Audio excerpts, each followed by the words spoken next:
समझते हैं कि कोई वापस लेने की बढ़ती है।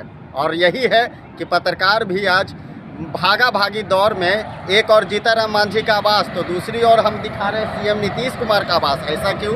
तो इसलिए क्योंकि बिहार के राजनीति में जीताराम मांझी के बेटे संतोष सुमन ने इस्तीफा देकर राजनीति महकमे में हड़कंप मचा दिया। तो सीएम नीतीश के पास कई नेता मंत्री आनन फानन में दौड़ गए। सीएम नीतीश अपने कुनबे को नहीं बचा पाए और एक के बाद एक बड़ा झटका लग गया।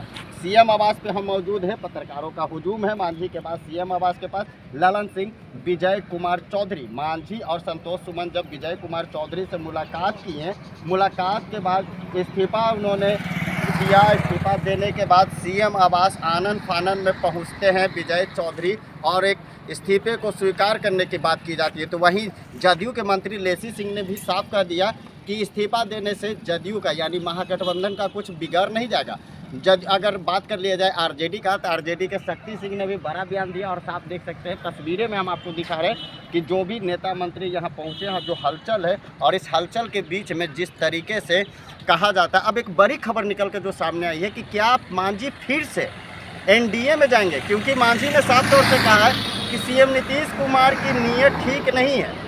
अब क्यों नीयत उनकी ठीक नहीं है वो हम आपको सुनाते हैं, वो पहले आप सुन लीजिए कि क्यों नीयत ठीक नहीं है। संतोष सुमन क्या कह रहे हैं?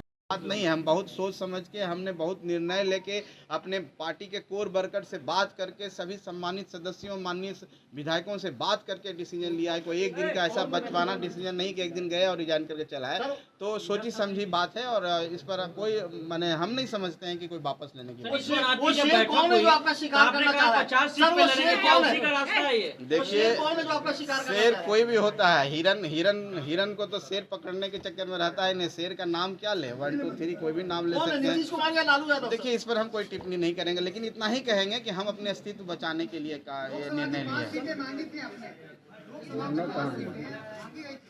देखिए, आप सबके समक्ष बात है, हमने ये बोला था कि हमारी तैयारी 5 सीटों पर मुकम्मल है और हमारे कार्यकर्ता 5 सीट पर इतने तैयार हैं कि वो चुनाव लड़ने के लिए तैयार है और जीत में भी जीत हो सकती है। लेकिन हम ये भी बात बोले थे कि जब तक टेबल टॉक नहीं होता, जब तक एक साथ मिलेंगे नहीं, तो कैसे आधिकारिक रूप में हम बोल सकते हैं। एक पार्टी के रूप में, एक व्यक्तिगत रूप में मांग करना, कार्यकर्ताओं को सम्मान देना, वो भी जिस उत्साह के साथ हमारे पार्टी से जुड़े हुए हैं, उनकी मांग थी हम 5 सीटों पर लड़े, तो बात को हमने रखा है। ये हमने नहीं कहा कि हम 5 सीट पर ही लड़ेंगे। अगर महागठबंधन की में बैठकें होती, अगर 1-2 सीट कम भी होता तो हम उस पर विचार कर सकते थे, लेकिन यहाँ तो दूसरी बात है।